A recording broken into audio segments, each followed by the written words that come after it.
friends, welcome back to my channel. Today we are talking about two more graphic novels that I have read. One really interesting, one just so-so. I have to say, I've been reading graphic novels at night before I go to bed, and I've been like churning through them at a much more rapid pace than novels, which is what I mostly read when I'm walking on the treadmill as like a way to decompress after a workout.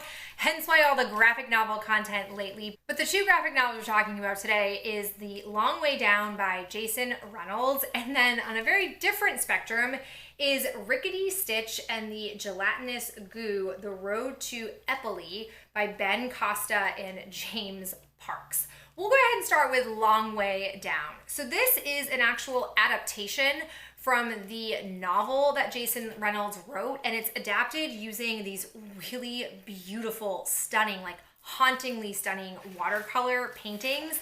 Like, I've never seen a more beautiful graphic novel than this. I mean, just the design and the artwork in here is phenomenal.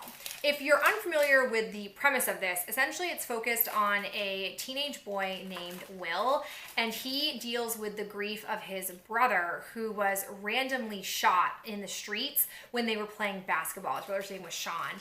And as he is dealing with his grief, he starts to reflect on a code, a street code that his brother and many men in his family have passed down, which is the idea of when someone kills someone in your family, you go seek revenge. If you know who did it, you go handle it on the streets and you kill that person, an eye for an eye mentality.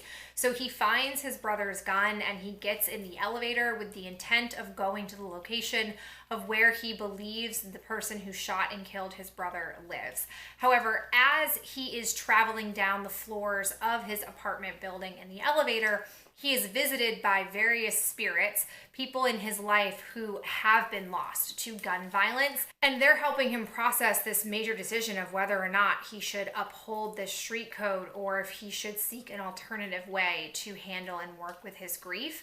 It's a really raw and emotional story, and the illustrations that go with it are really haunting. The story is really brought to life in a way that I just didn't expect. I haven't read the novel, but I'm really curious to do so after reading this because I'm curious to see if it's exactly the same or what kind of experience it is, because at least nothing else, there will be no illustrations that go along with it.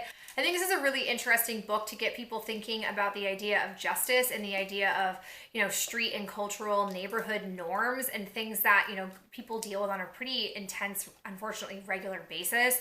I really liked this, thought it was really powerful. I whipped through it. I read it in about a 30-minute period. It didn't take me super long, but I'm really glad that I did get my hands on it, and I'm looking forward to reading the lyric novel of this because I'm just really curious about the topic and see how it gets developed in that format. But if you're somebody who is more interested in graphic novels or you like the idea of this topic seen played out in a graphic novel, definitely pick your hands up for that one. On the opposite end of the spectrum, I have this particular book. So this, similar to basically every graphic novel I've read this year, I got this recommended to me from Get Underlined on Instagram, and the cover really pulled me in. So I decided to go ahead and request it. There are 3 in this series, and the premise, it's kind of strange. So it's focused on this skeleton named Rickety Stitch, and he lives in the real world with actual human beings, but there are other mythical creatures in here. It's kind of like a medieval fantasy type of world, and he essentially wanders around because he feels some kind of connection to who he was before he died, but he can't fully remember all the details. So he's kind of on this path with his sidekick, who's named Gelatinous Goo, and he's like this bag of goo. I feel foolish talking about this with you, but we're friends, so it's gonna be fine. So he's on this journey to kind of discover who he is, and in the first book, and at least, he has a couple of mini adventures where you meet who I'm assuming will be another main character, another character along the way. He has these small adventures, and by the time we get to the end of the first book, he basically is determined to go to a certain location to try to find out more about who he is, because again, he can only remember certain breadcrumbs that tend to come up in a song and also in his dreams. I say this is a little bit weird, but I'm going to put a disclaimer out there. I am not the target audience. I really think this is a middle school, like maybe upper elementary school type of graphic novel. It gives me Captain Underpants vibes, which I was a big fan of when I was in 5th and 6th grade. And it kind of like feels like it goes into that like wheelhouse of book. It's not bad, but it certainly doesn't captivate me. It doesn't make me like question or think things. And before you go saying like, well, duh, it's not really meant for you, I have read earlier this year in the fall, I read a middle school level graphic novel that I thought was very interesting about like accepting oneself, and I thought that would like really resonated with me and I really liked it. So it's not like, oh, simply because it's not my age group, I can't get something out of it. I wouldn't say Long Way Down is in my age group, but I still really liked it.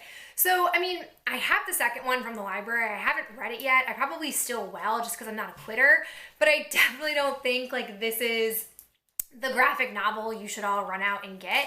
If you are somebody who has like a upper elementary or middle schooler in your life who isn't super into reading, this might be interesting. Or if they like sort of like adventure stories with some crude humor mixed in, this is for them. But it's not groundbreaking content. It's not making me think deep thoughts, but it's also not terrible to read before bed. So those are kind of my thoughts on this. I probably won't do any follow-up reviews on the second and third one unless they're magically amazing, but I'm probably still going to read them. All right, guys, that is it for me and this roundup of 2 graphic novels that I have read. If you have any graphic novel or just novel recommendations, please leave them down below in the comments, because I am just feverishly reading this year. It has been so lovely doing all of this reading, and I want to continue it, but I only can do that if I get good recommendations of books from you all.